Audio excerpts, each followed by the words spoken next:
Thanks for staying with us. Time now for major stories. I'm Aladdin Love.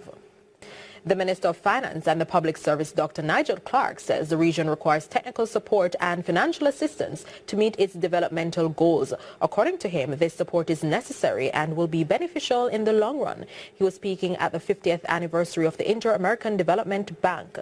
Khadija Thomas reports.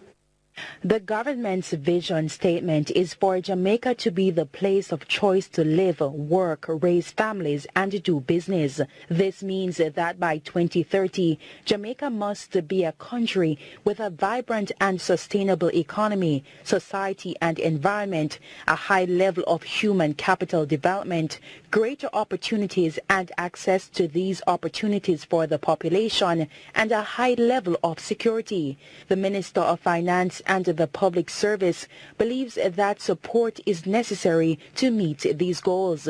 He notes that over the years, there has been assistance from external bodies such as the Inter-American Development Bank. IDB has been associated with many innovations in Jamaica, and some of the foremost public institutions that we have were started with IDB technical support. It's one thing to say you kind of do a project and you lend us some money or something like that, but when your name can be associated with the establishment of not one, but several public sector institutions as important as the Financial Services Commission. Dr. Clark goes further to note that the IDB has also been associated with critical programs that form the backbone of social support across the island.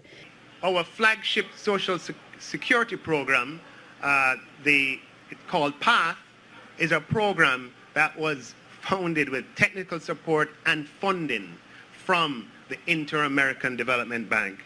And that program has won awards for its innovation and for the reach that it has and for the role it plays in promoting social equity in Jamaica. Adding to this, the IDB country representative Therese Turner-Jones says there has been remarkable progress in Jamaica over the years. But over the last 6 years, there's been a concentrated effort on getting the macroeconomic situation to be what it is today, which allows for the private sector and everybody in Jamaica to benefit. Khadija Thomas, CVM Live. There is an ongoing conversation about the access young Jamaicans have to quality jobs after they have completed their tertiary education. The issue was explored on CVM Live's youth panel discussion on Friday. Here's Christine Forbes.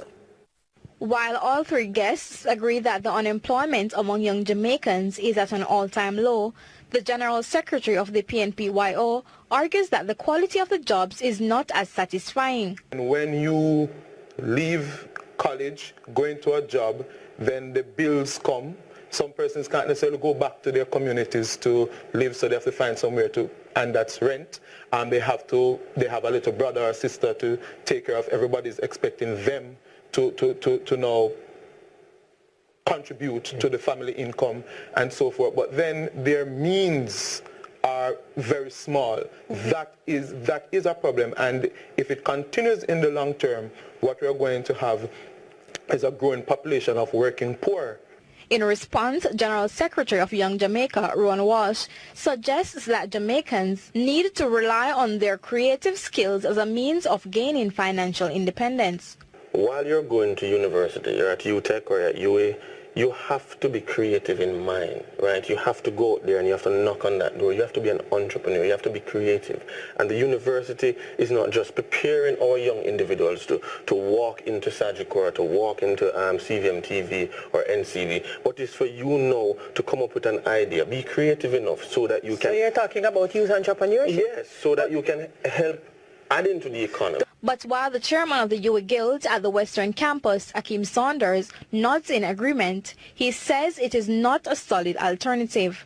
We're already struggling with tuition and to find financing by ourselves to finance the business, while entities don't have enough faith in us to contribute to whatever big ideas we might have.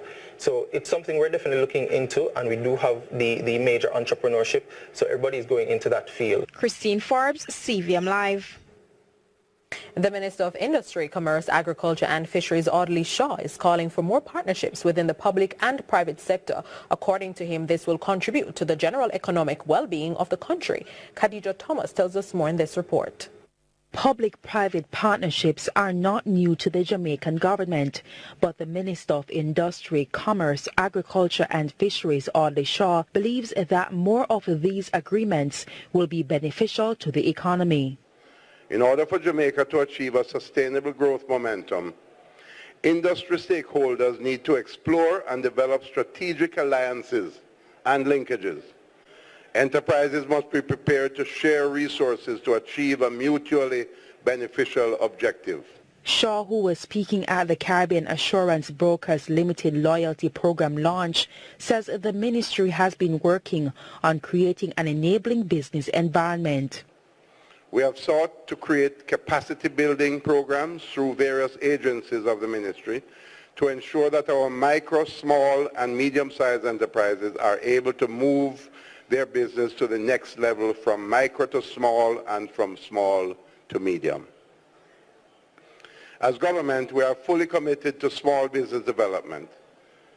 And this sector, the MSME, is therefore indispensable to achieving not just growth, intervention in these 5 priority areas: wellness in the workplace, in schools, homes, communities, and among persons with non-communicable diseases, NCDs, and risk factors including tobacco use, physical inactivity, harmful use of alcohol, and unhealthy diets. The latest research from the Health and Lifestyle Survey suggests that 1 in 2 Jamaicans, or 50%, are obese or overweight, 1 in 8 diabetic, 1 in 3 hypertensive, and which leads us 7 out of every 10 Jamaicans die from this lifestyle disease.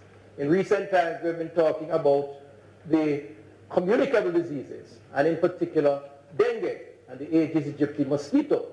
Well, there are many theories behind why this virus is more aggressive and why it is affecting such a large population within our country and indeed in the region and the world. It is for these reasons the Minister of Health and Wellness, Dr. Christopher Tufton, stresses the importance of the program, which begins with $50 million in funding. He says it is a part of a collaborative approach to strengthen partnerships to overcome the challenges faced in public health. We need more patient self-regulatory care, if you will, for want of a better term.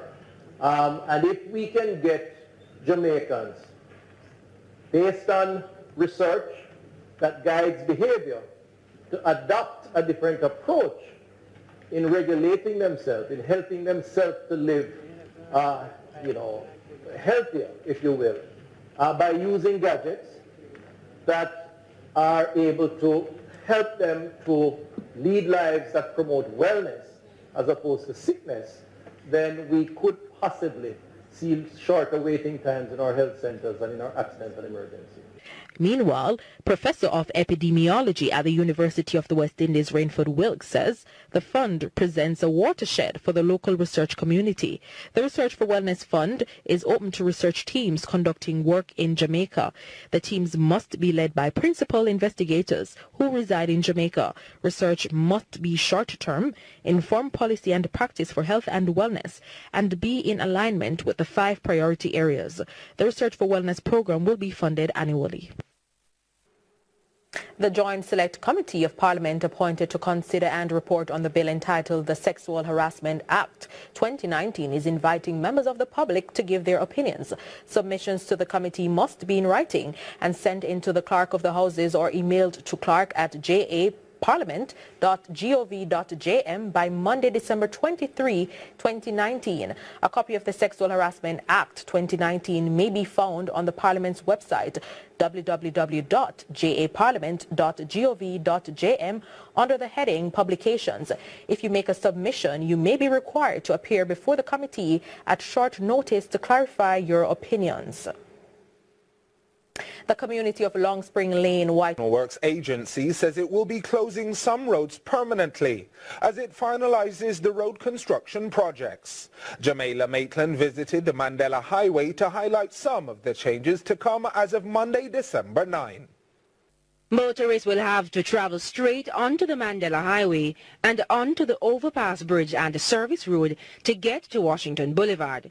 And motorists who use the Mandela Highway to go directly onto Tom Kringle Drive, Ferry and Plantation Heights will have to use the overpass bridge and the service road. The National Works Agency says the median at the intersection will be closed permanently to improve safety and eliminate delays caused by the temporary traffic signals.